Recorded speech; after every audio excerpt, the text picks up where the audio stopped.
welcome to Tuesdays with Trailblazers, brought to you by TechEdge AI, the video podcast where we bring you the latest trends and insights in AI and technology. I'm your host, Bhakti, and today we have a very special guest. We will be talking to Aniket Khosla, VP Product Management at Spirent. So, Spirent is the leading global provider of automated test and assurance solutions for communication networks, cybersecurity, and positioning. It also helps teams resolve bottlenecks and accelerate projects proactively. So let's greet Aniket now without any further delay. How are you doing today, Aniket? Hi, Bhakti. Good morning. How are you? I'm good. I'm doing good. It's a Thursday morning, so as good as it's going to be. Is it Thursday? No, it's Wednesday. No, it's It's Tuesday. good. Sorry. Yeah, it's just losing track of days these days. I'm good, Bhakti. I'm good. Okay. So first of all, give us a brief overview of your current career path. I refer to you progressed from being a QA lead to a senior director of product management. What interesting knowledge did you acquire along the way that helped you land to your current position as a vice president of product management at Spirent? So, good question, Bhakti. So, I started off my career, like you said, as a QA engineer on the network protocol side. I would think I was a QA engineer for probably 9 years, 9 or 10 years. It gave me a lot of technical depth and background that I think is needed for any kind of a product management role in a high tech company. So, Mhm. I did about 9 or 10 years in QA, and then I really, wanted to get out from behind the desk, go out, meet clients, meet customers.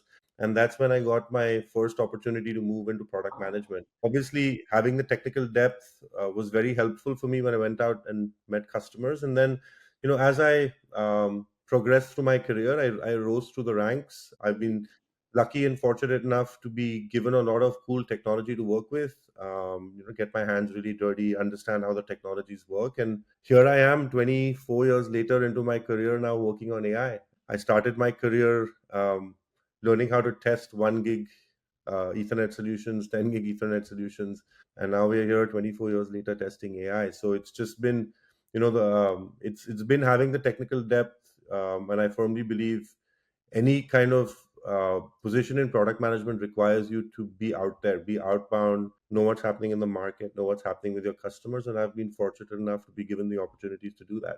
That's an incredible growth. I mean, of course, you get to learn once you dirty your hands. So, That's right. moving ahead, how do you intend to collaborate cross functionally with other departments like engineering, sales, and marketing? I mean, it's something that a product management role, by its very definition, requires you to do. Hmm. Product management is one of those roles where it's it's a great fun job, but sometimes it's a thankless job, right? Like, you have to work cross functionally with every department, whether it's sales, marketing, finance, your customers. That's actually what attracted me to the job in the first place, right?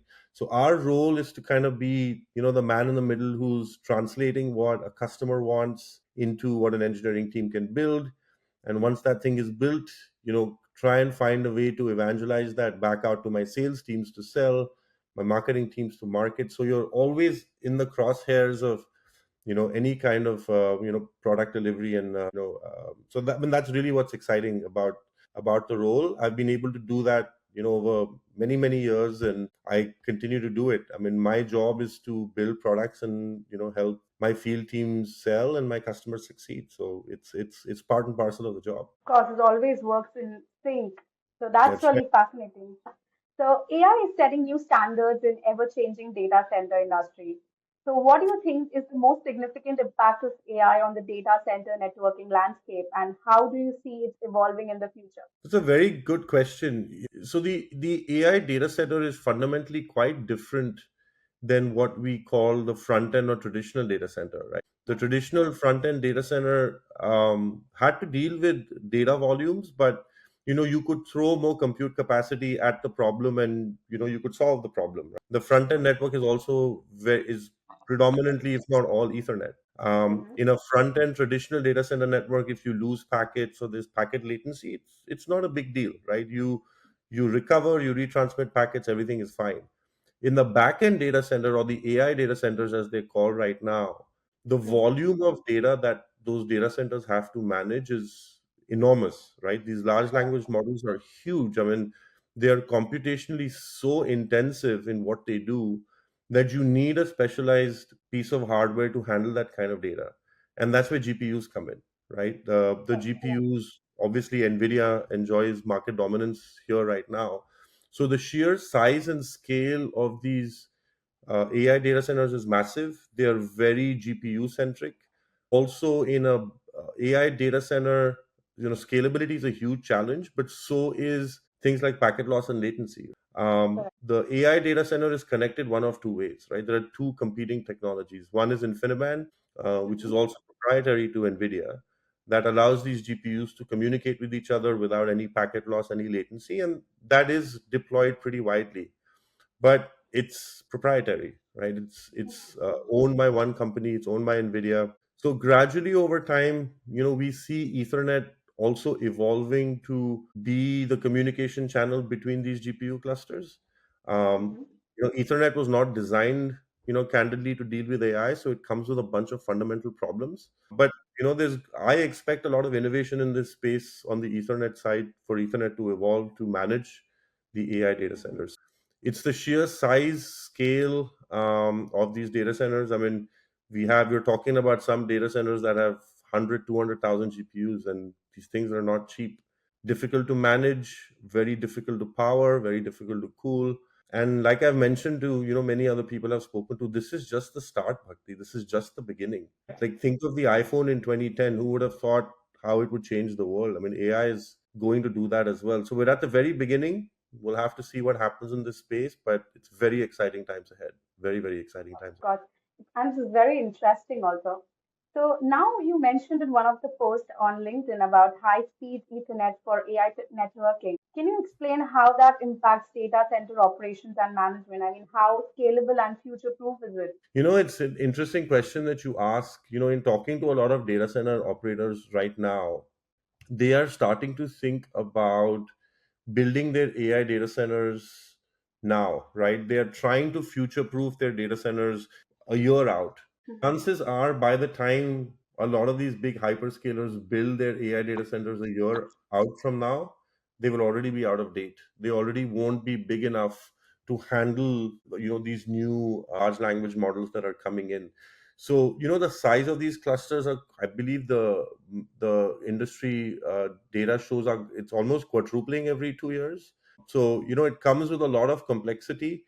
The question also remains, like I mentioned, on the high speed Ethernet side. Like I've mentioned, packet loss and latency in an AI data center is disastrous. It's Mhm. absolutely disastrous, right? Just to give you an example, in an AI data center, even the loss of one packet, okay, can cause all the GPUs in an AI training environment to completely stop, come to a grinding halt. Meta has said, the data from Meta says that 33% of the time their GPUs are sitting idle, not doing anything because of packet loss and latency, right? So right now, what we're seeing a lot of big hyperscalers do is throw higher speed Ethernet at the problem.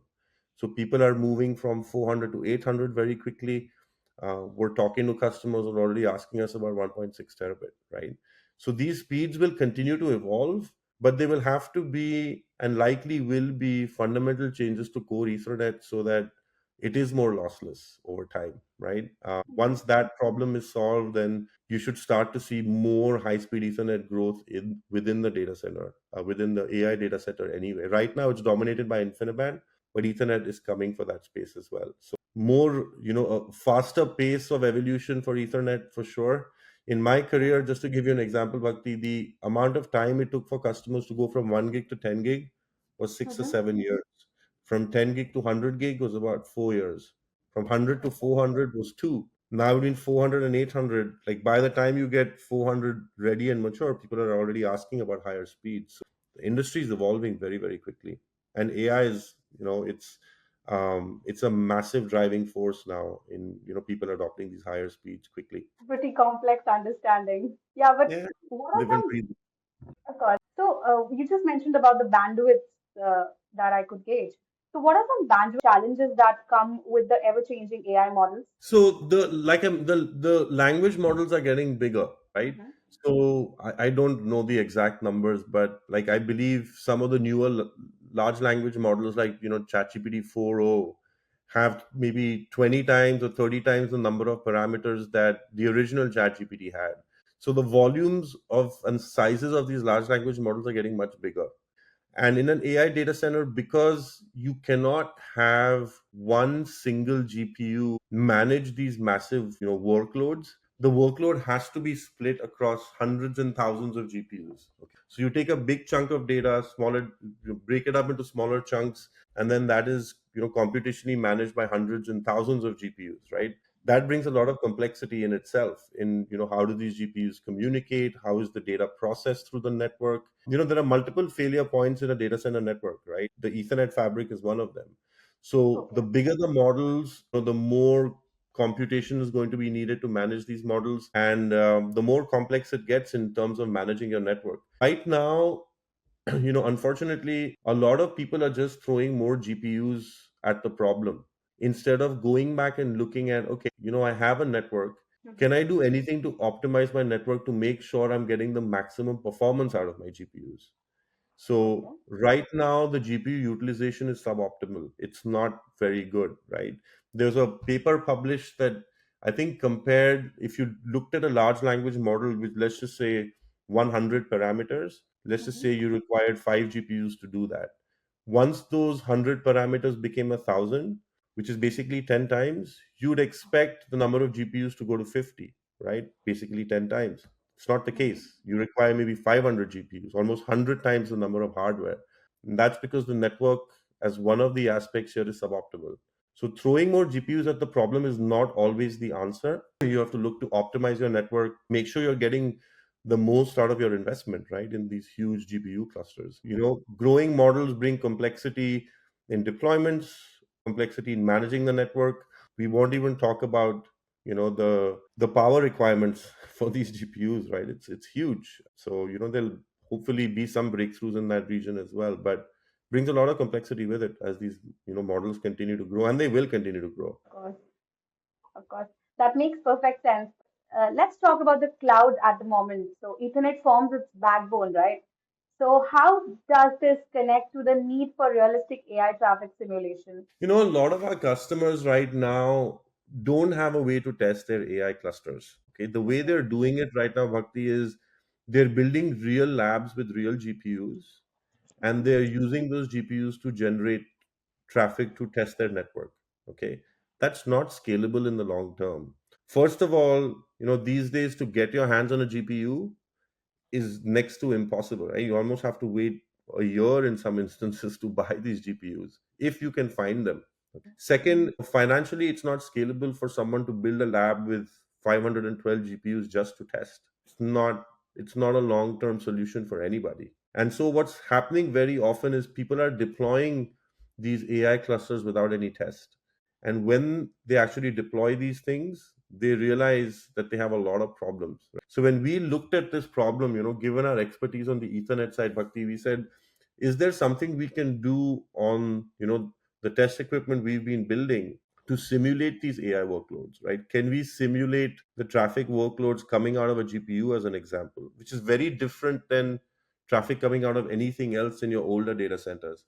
Can we emulate those traffic patterns on our equipment and help our customers really scale out and test before they deploy? And that's what we've been able to successfully do, is to take, hardware that we've been building for years and give it an AI personality so that it, simulates a GPU cluster. We've taken the complexity out of the test. We have obviously the expertise. We know how to test. So that's what we set out to do. So creating these realistic workloads now, before deploying, our customers can now see how their network fabric performs before they deploy, so that there are no surprises for them when they do. And that's really what we, set out to do. It's an industry first. Nobody else does this right now, and so far so good. The feedback's been incredibly positive. We've had customers who've not tested more than 12 GPUs now using our tools to simulate 256 GPUs to test their fabric. So it's been very positive in that regard. And, realistic tests is what we hang our hat on here at Spirent. So we're very, very glad to see the light of day. Of course, we wish more such milestones for Spirent.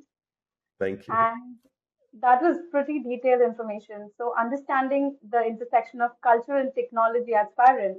what steps you take to develop and retain top product talents within your team? That's the challenge, right? I try and do to my team and the people I work with what was done to me. um, Always given the opportunity to work new and fun stuff, right? There are some people in the organization who are very happy not doing the fun stuff. They just want to kind of glide along and do the job that's been given to them. But to Mhm, nurture real top talent, you have to give them these fun, exciting, bleeding edge things to do, right? It keeps mhm, them on their toes. Some of my best ideas come from my engineering teams, from my sales teams. So, definitely you have to keep people motivated in what they do. It has to be fun. I took this AI project on about a year and a half ago. I've learned so much, right? Hungry engineers, hungry product managers always want to learn. And it's my job and everybody's job to make sure that the innovation stays alive, right? I think that's where Spirent really differentiates itself, is it really encourages and fosters innovation. Out of the box ideas, there's no such thing as a bad idea, right? correct. People come to us with ideas all the time. You listen, sometimes they work, sometimes they don't work. So, culturally, Spirent has that philosophy of really, really fostering innovation. And that's what keeps people here. I mean, we have people here who worked here for 30 years. It's crazy these days in the high tech industry to be working for, one place for 25, 30 years. So that's what's fun and exciting about this place. Absolutely. And hunger is the key to success. That is there. So, speaking of advancement, AI has evolved a lot over the years. And keeping Spirent aside for a moment, as you've always been a techie, how deeply has AI impacted your life? And how does AI impact our daily lives in a way we might not even realize?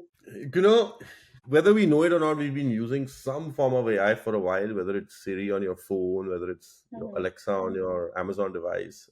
I'll give you this example. I have a 13-year-old son, okay, Okay. and I just saw this demonstration of ChatGPT 4.0 where it now recognizes visual clues and Mhm. it can solve through voice prompts in an interactive way mathematical problems. So Okay. it's a cool video, Bhakti. You should check it out online. Where this student is using the ChatGPT 4 app. He's showing it a triangle with some sort of a problem statement. Mhm. The AI model looks at that and then says, "Okay, would you like to solve this problem?" And then the AI model with voice prompts. This is not text anymore. This is all voice. Interacts with that student to Mhm. gradually teach the student how to solve the problem. This is all an AI model. Okay, it's a pretty fascinating video. You know, like I said, this is just the beginning. For me, right now, being from the tech industry, I think it's going to revolutionize the way we build products. I think it's going to revolutionize the way we write code.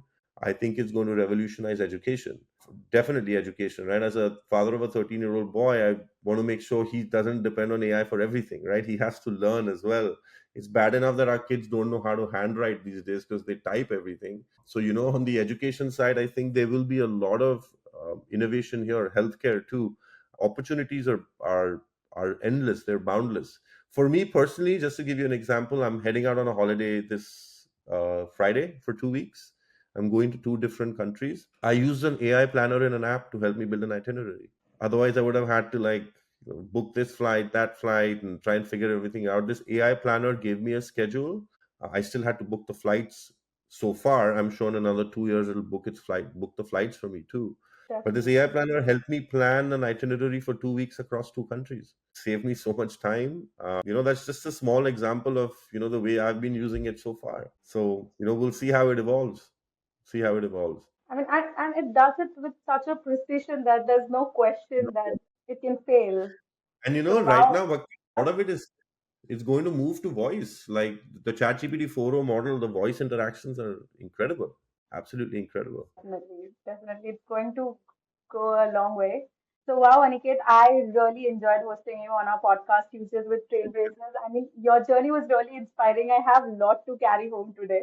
Thank all of you for joining us today. If you enjoyed this episode, please subscribe and share. Don't forget to leave us a review as it really counts. Also, don't forget to check out Spirent. Until next time, stay tuned with TechEdge AI for more insights into all things AI and technology. Till we meet again, signing off, your host,